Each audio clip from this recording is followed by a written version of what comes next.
Government అని ఏం లేదు. ప్రభుత్వం ఏమంటే ఇప్పుడు సంవత్సరం నుంచి అన్ని డౌన్ అయిపోయినాయి. ఏం లేవు, బేరాలు లేవు, ఏం లేవు. మొత్తం హైడ్రా వచ్చి అందరికీ ప్రాబ్లం వచ్చి అది హైడ్రా గురించి ఆలోచించి పెద్ద తప్పు చేసిండు సార్. అది హైడ్రా లేకుంటే మంచిగా ఉండే. హైడ్రా తీసి అందరికి పేద ప్రజలే ఇబ్బంది పడతారు. పైసలు ఉన్నాడు ఈడ కాకపోతే ఆడ కాకపోతే ఆడ ఉంటాడు. పైసలు ఉన్నాడు ఇప్పుడు పొద్దున్న 4 గంటలకు లేచి వచ్చి కూరగాయలు అమ్మి తీసుకొని ఏడైనా జాగ కొనాలన్నా కూడా అది కొంటే ఉంటుందో తీసుకొని ఏడైనా రెస్టారెంట్ కూడా తెలియదు.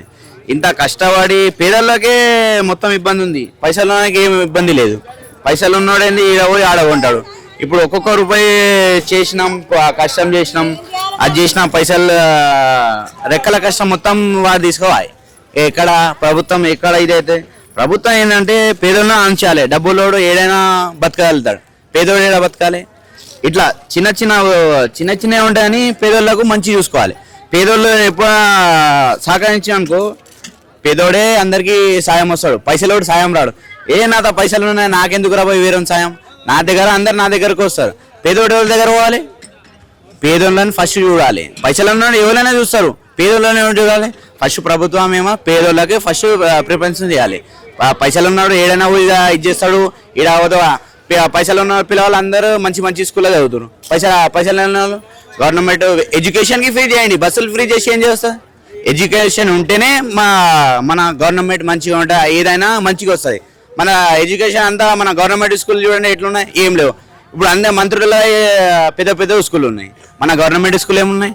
అంత అలా పోతే బెంచ్లు లేవు, ఏం లేవు, ఆమె లేవు. ఫస్ట్ ప్రభుత్వం మంచి పేదోళ్ళని చూడాలి. పైసలు ఉన్నాడు ఏడాది చదివిస్తారు, పేదోడు ఏడా చదివించాలి. ఫస్ట్ ఎడ్యుకేషన్ మీద కాన్సన్ట్రేట్ ఇస్తే మంచిది. అది ఏదైనా డబ్బులు ఉన్నాయే వాడు పైసలు ఉన్నాడు అనుకున్నా, పైసలు లేని చాలా మంది చదువు వేయట్లేదు. పిల్లలకు మంచి స్టడీ కనిపించదు. ఫస్ట్ స్టడీ మంచిగా ఉంటే మనం తెలంగాణ కూడా మంచి బాగుపడుతుంది. స్టడీ లేదు. ఫస్ట్ గవర్నమెంట్ ఏదైనా మంచి పథకాలు గవర్నమెంట్కి ఏదైనా ఈ బస్సులు ఫ్రీ చేసి ఏమొస్తాయి? పోతూ ఖాళీ ఇంట్లో ఆడేళ్ళు ఇప్పుడు అమ్మ మొగడు మాట ఏమంటే ఏ పోరాబాయి నేను పోయొస్తానే పోతురు. బస్సు అనేది వేస్ట్. అది ఫ్రీ చేసి ఏం ఫైదా? అది ఏదైనా మంచి ఏదైనా ఫ్రీ వస్తువు ఏమి ఇవ్వద్దు. మంచి ఏదైనా ఉంటే పని ఇవ్వాలి. అది కాదు కష్టపడాలి అని ఇవ్వాలి. ఈ ఫ్రీ పథకాలు పెట్టి ఆడేళ్ళకు మొత్తం ఇది చేసేసిండు. ఆ బస్సు ఫ్రీ ఫస్ట్ బస్సు తీసేస్తే అందరు బాగుపడతారు. ఆ బస్సుతోని చాలా ఇంట్లో పని వదులుకొని బయట తిరుగుతారు ఆడోళ్ళు. ఇంట్లో మొగోళ్ళు ఏడిపోతాయంటే నేను అట్లా పోయేస్తానే. అప్పుడు పైసలు ఉంటుండే, పైసలకి పోకుండా. ఇప్పుడు ఫ్రీ బస్ అయింది. అంటే ఆడ పోస్తా ఈడ పోస్తా ఖాళీ జనాలకు ఇబ్బంది అవుతుంది. ఏం ఫైదా లేదు దాంతోనే. ఏదంటే ప్రజలకు మొత్తం ఇబ్బంది. ఫ్రీ ఉంది ఈడ పోయి ఇప్పుడు ఈడ నడుచుకునే వాళ్ళు కూడా బస్సు ఎక్కి వెళ్తుండ్రు. ఆడగా ఫ్రీ ఉంది కదా అని ఎక్కి వెళ్తాం. ఏంటంటే పోయేటోళ్ళకి అందుబాటు లేదు.